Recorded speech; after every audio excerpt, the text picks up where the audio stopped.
Hi, Sally Ann here, and today we're looking at movement through a different lens. You may have seen the latest trend on social media. I know my feed is being bombarded with Tai Chi walking. It promises a 28-day transformation. But for most women, especially post-menopause, the body simply does not respond to exercise in the way that has been promoted. So today we're taking a step back to explore a more grounded, holistic approach. And I'm really excited to be joined again this week by Tania Grasseschi, a Chinese medicine practitioner, to talk about Qigong, a gentle type of mindful movement that has been practiced for centuries. Welcome back, Tania. Thank you for having me back. It's such a pleasure to chat with you. Yes, and I know today we're especially keen to unpack what Qigong is, what Tai Chi is, and how that actually differs from what you might be seeing online, and why trends like Tai Chi walking deserve a more critical lens, that we shouldn't just believe what we're being told. And we're also going to talk about how consistent mindful movement practice can support your well-being, especially in midlife and beyond. If you've ever felt frustrated because exercise doesn't deliver what's promised, or you're looking for a more sustainable, compassionate way to move your body, then you're going to really enjoy our conversation today. So, Tania, please explain to us what Qigong is and what led you to become a qualified Qigong teacher. Many people haven't heard of Qigong. Everyone's heard of Tai Chi. Not too many people have heard of Qigong. And Qigong is made of two words, Qi and Gong. And Qi is that life force energy that flows through our body, that flows through the universe, that's just everywhere around us. And Gong means to cultivate, to master. So Qigong means to cultivate and master that energy within, yeah, and how to connect with the energy that is around us. So when we're practicing Qigong, what we're doing is we're working with movement, slow, steady, gentle movement. We're working with our breath, so keeping the nervous system calm, or bringing calmness into the nervous system. And we're working very much with mindfulness, which keeps us present and keeps us within our body. Qigong is an ancient practice. I mean, it's been around 4,000 to 7,000 years, depending on which article you're reading.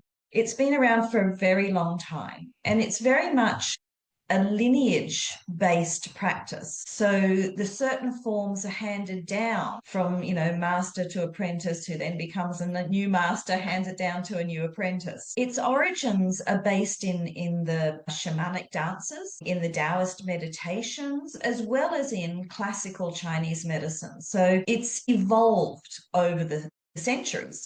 Yes.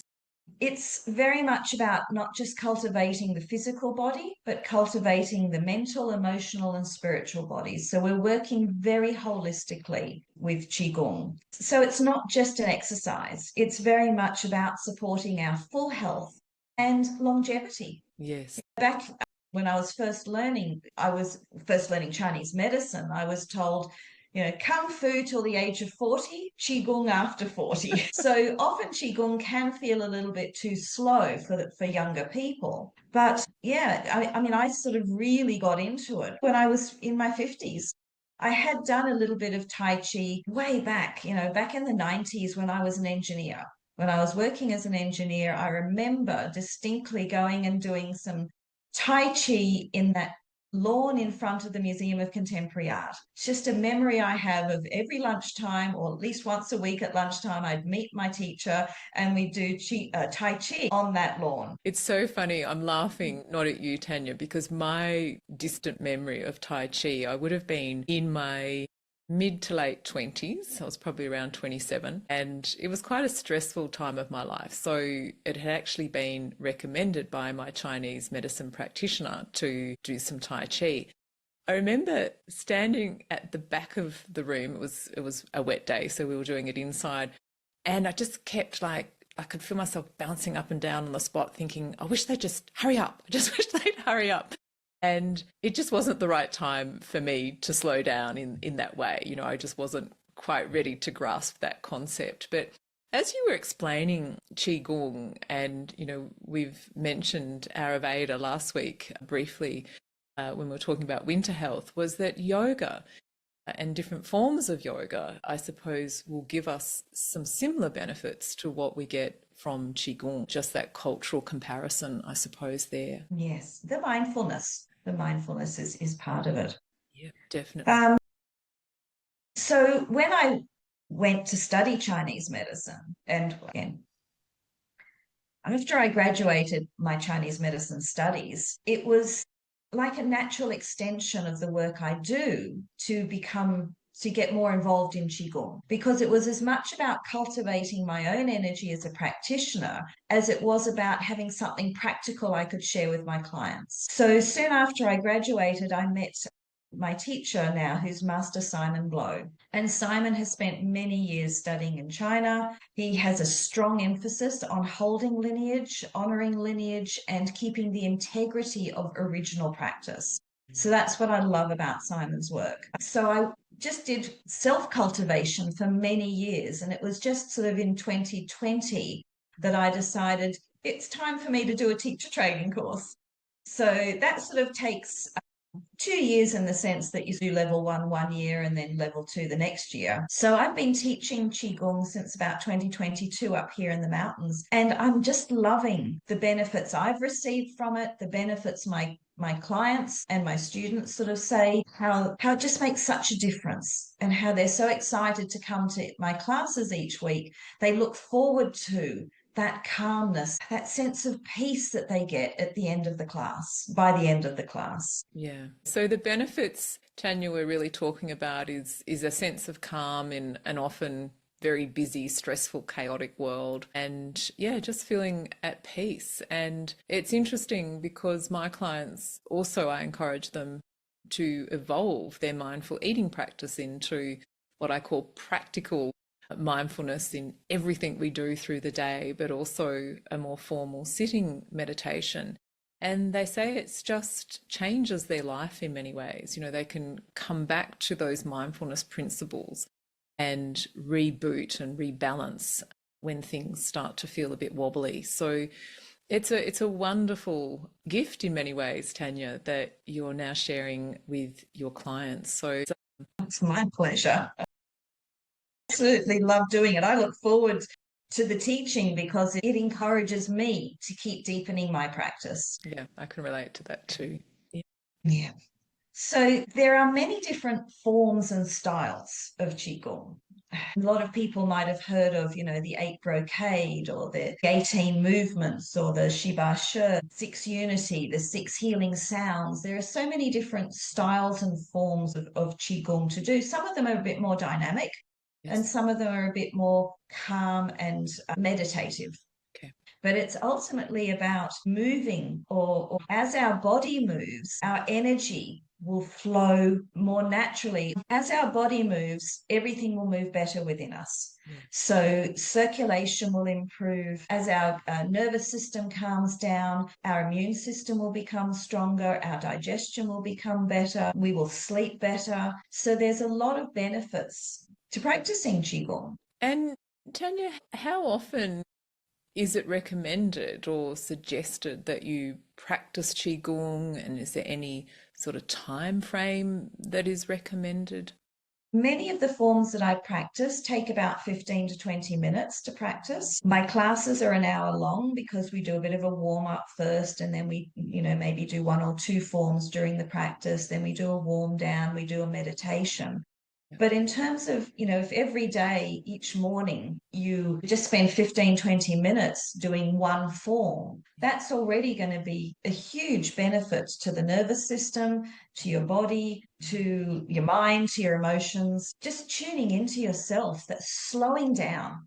We're constantly racing around trying to get so many things done. And I know we spoke last week about how winter is the time of slowing down. So if we can get into that habit of now slowing down, it's going to help everything. It's almost like we become more productive when we slow down. Yes, I often say that. It's like take a pause and you'll actually be more productive. You know, We sort of think go, go, go, go, go, go, but we tend to go, go, go, and then blah, collapse. So no, taking a pause is definitely something I recommend as well. You spoke earlier about Tai Chi.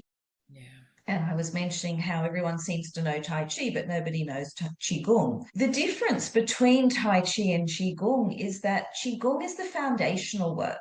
And what happened was, as the Qigong developed, people took those movements and adapted them to the martial arts style. So when you're sort of thinking, oh, I want to do Qigong or I want to do Tai Chi, because Tai Chi is more focused on the martial arts, the movements are quite dynamic. They're still slow, but they're quite dynamic and they're quite complex. And I must admit, for my brain, I just can't get my head around them. So I find it much easier, and I find Qigong much more accessible for those who haven't got any experience, Yeah. because it's really easy to follow along and just get out of your head, which is the intention, to get into your body and to just feel into each movement.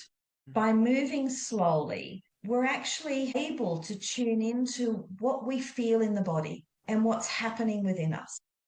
Yeah. And also, I think too, and it comes up in my yoga practice as well, that my various teachers have told me that, again, a lot of the strength work that we get, which again, women post-menopause, perimenopause are needing to do, is that more strength can come from moving slower, because we're holding a posture longer, we're taking more control. So that's great, because less chance of injury as well. And don't get me wrong, we still need to have some cardio workout as well to keep our hearts Some weight bearing fit. work.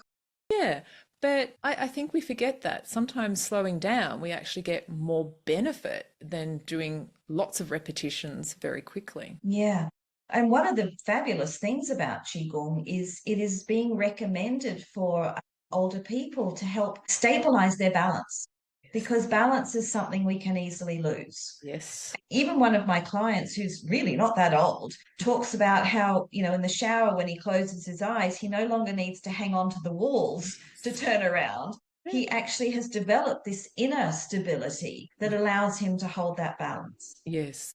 There are many benefits, and certainly I can see that if we look at our 24 hours, 15 to 20 minutes is definitely achievable. Definitely. A very good investment in our health and our longevity. Yeah, and I'm thinking, some clients of mine come to mind who have type 2 diabetes or are in that insulin resistance stage. And we noted through mindfulness journaling that on days where they were stressed, like physically stressed, being too busy than they needed to be, their blood sugars would go up. So there's all sorts of metabolic benefits that I think science is yet to probably publish about in terms of the benefits of Qigong. There is a lot of research out there with Qigong, which is fabulous, and more research is coming now. I was very fortunate last year to be able to travel to China with my teacher and a whole group of Qigong teachers, really beautiful group that I'm part of. And we spent some time at the Shanghai Institute of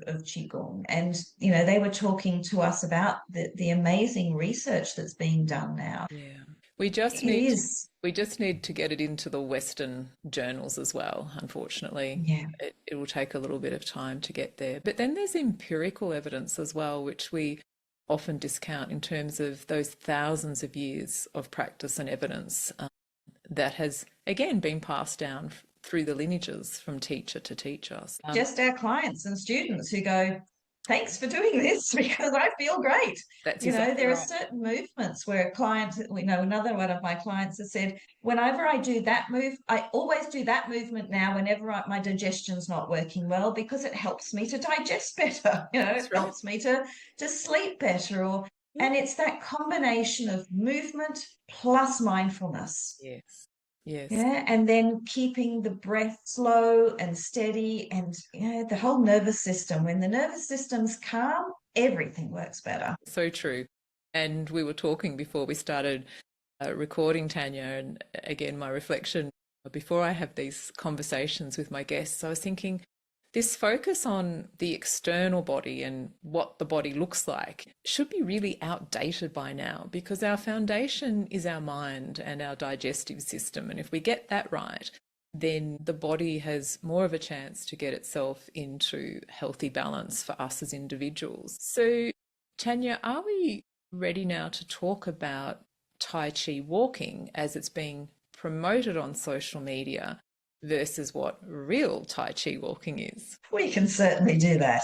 Yeah, I've been really worried. I mean, I get concerned about dietary promises that are made, all these fad diets, but I get equally concerned when I see what I know are totally unrealistic 28-day body transformations for women 50 plus. And some of my clients have started talking to me about them, and I've sort of tried to investigate, through the social media channels down the funnel to see what I could find out about the background to these exercises that they're promoting, because it definitely is an exercise they're promoting, not a mindful movement like we've been talking about so far. And from what I've observed, it just seems to be a bit of a mishmash, I think is the right word I'm looking for, of perhaps Qigong and even aerobics. So it certainly doesn't have an evidence base. I've looked down that channel as well, and nope, I can't see any evidence for it. What have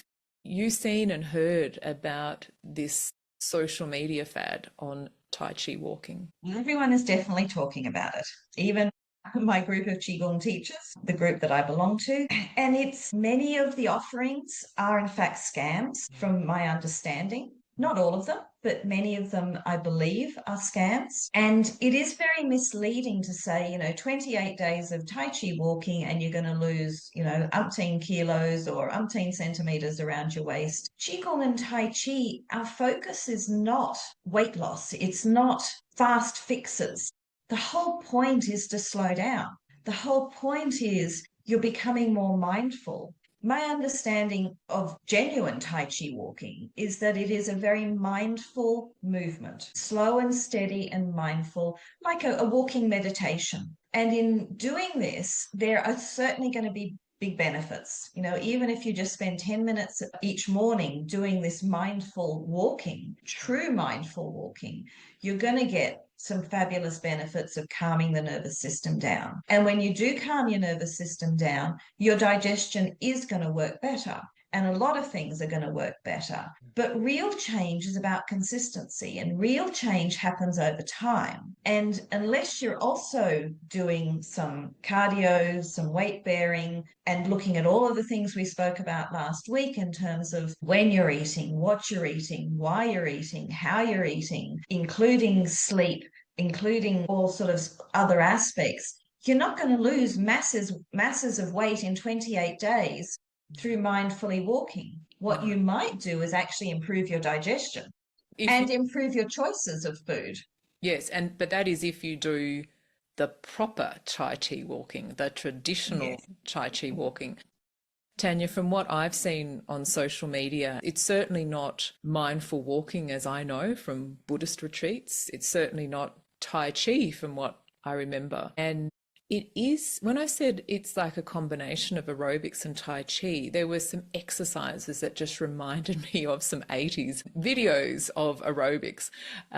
So I've been really grateful to have this conversation with you today, because when someone uses the word Tai Chi, it indicates that it has thousands and thousands of years of evidence and practice. But this Tai Chi walking that's been advertised on social media, and there is no evidence for this. And I know how a female body works after 50, and the transformations that are being shown after 28 days are totally misleading. And I think on that basis, it really concerns me, because women want to do the best for their bodies, and they're being lured, as you said, really into a scam. Tai Chi, or really the true name, is Tai Chi Chuan. And Tai Chi Chuan means ultimate supreme fist. It is a form of martial arts. It is not a form of aerobics or a form of weight loss. Its intention is to work with your energy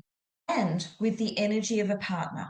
Yes. So its intention is about that to and fro, that working with another, your energy and their energy, and how can you get a flow happening there. It's got nothing to do with weight loss. No. And it's certainly got nothing to do with a quick fix. And I think, again, going back to what I just said before, that certainly the women that I work with, yes, some of them want to lose weight. And no, I'm not anti-weight loss. I just know that focusing on weight loss is very disheartening for people, because we have to get things back into balance. We have to calm things down. We have to get the digestive system working again. We have to calm our mind and body, and then the body can start releasing excess weight because the hormones have settled. You know, we might be sleeping better, so we've got less stress hormones. And what people often forget is when we have excess stress hormones, then the body accumulates fat. So we've got to just slowly line everything up, and it's different for every person. So I really just wish we could remove this external noise that's always talking about fat loss or weight loss, and go onto the inside and make choices that we know that can make a difference to how our mind and body work together to support health and well-being long term. Look, there's no quick fix for anything. More often than not, any health condition we've developed has developed over time, and therefore it often takes time to unravel what's been happening. And generally, it's not one thing that has caused a problem to arise. And so any fix has to be holistic and multifaceted. We've got to look at what's happening at the mental and emotional as well as the physical level in order to address any condition that comes up. And, you know, Qigong is wonderful from that perspective because it's working at the physical level with the movements. It's working at the mental, emotional levels with the breath and the mindfulness. So over time, while these movements are quite simple, their impact is quite profound. I think that's really important, and we sort of touched on that earlier, that often by slowing down, that's how we support our mind and body to get the most benefit, the best result. And also that consistency, it has to be part of our daily rhythm or a regular inclusion in our week. I think that's really important as well. Yeah, and the body creates new habits based on consistency. And, you know, when our current habit is one of stress and racing, to create a new habit of calming down and, you know, keeping the nervous system settled, we have to do it every day. Yeah. Even just, as you say, just 10 minutes of that mindfulness of breathing, 10 or 15 minutes, you know, 15, 20 minutes of the movement. And that should be the morning routine. That's I right. think we talked in the autumn, possibly in the autumn podcast, or certainly in my autumn workshops, I talk about how the mornings are actually one of the best times to move. Yeah. Because it sets us up for the rest of the day. Yeah. So to wake up in the morning, do a bit of meditation, do 15, 20 minutes of movement, whether it's yoga or Qigong or Tai Chi or going for a run around the block, will set you up for a much more productive day. That's right. And just allowing you to set your direction for the day as well. And I talk a lot about this in terms of helping my ladies think about how their day is going to unfold. Doesn't mean it always goes to plan, but the more mindful we are, the better we are at adjusting to those unexpected challenges through the day as well, which I think is really beneficial, because sometimes people forget we have to have that foundation practice of mindfulness so we can call on that when the unexpected arises, and we can get back into balance and calmness a bit quicker. It helps us respond to a situation rather than react to it when our system is calm. But, you know, it takes practice because we're in the habit of always reacting to things. Yes. And we forget too, going back to our winter episode last week, wanting to keep the body nourished for winter. Well, when we react to something, again, that's drawing on our energy reserves, it's drawing on our immune system. So the less reactive we are, the more we can cultivate that energy bank as well for our health and well-being. Tania, we've certainly explored quite a few things by talking about Qigong. Is there anything else you wanted to share about Qigong before we finish up? I'd like to suggest that if people are interested in trying Qigong, that they find a teacher. Yes. because I know a lot of people go, oh, it's just easier to go onto YouTube. But just like with the Tai Chi walking, you never quite know what you're getting with the YouTube practitioners. You know, there are some good ones, of course. My teacher is on YouTube and he has a fabulous channel. But when you go to a class with a group of people, first of all, a group can often be inspiring in terms of, yes, I've got to go to my class every week. So it keeps that consistency of practice. But also your teacher can guide you. So they can guide, they can address your posture, address your movements. And often when we chat in classes, like I know every class I teach, even if I'm teaching the same form week after week after week, different ideas will come up in that class of what's happening within the season. We're always changing our movements to adapt to the seasons, to adapt to how people are feeling. You know, when people are feeling a bit run down, we might do a slower movement. And when people are feeling excited and energized, we might do a more dynamic movement. So we're always adapting the classes as well as sharing information in our classes.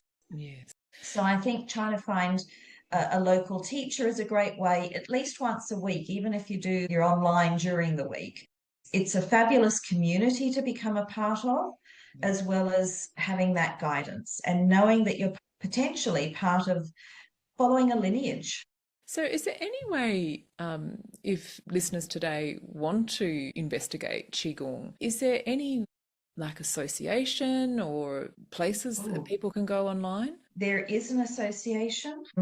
Yes, Just I'll give you a link to the association for the show notes. yes. But also, I'm going to keep plugging myself and my teacher here. But my teacher, Master Simon Blow, on his website, he actually has a very long list of his teachers. Okay, good. So, and he teaches from Tassie up to the far north Queensland. So he has teachers all up and down the coast. Yeah. So I know that I know you're going to get a good teacher who's been trained well if you That's look at right. one of Simon's teachers. So I teach my classes on a Friday afternoon in Blackheath. And unfortunately, I only do the one class a week because I'm busy in clinic with all the acupuncture and Chinese herbs that I do here and running my self-care workshops. But we do a good hour of Qigong. I teach a different style of Qigong in the workshops that I run, the seasonal self-care workshops. And in my Friday classes, we usually alternate between 4 different styles. Yeah, Tania, thanks for sharing that. And if you don't live in the mountains, as Tania said, we will have the link to the Qigong and Tai Chi Association so you can have a look at what's available. And perhaps on that website, there might be some links to understand a little bit more about the different styles of Qigong as well.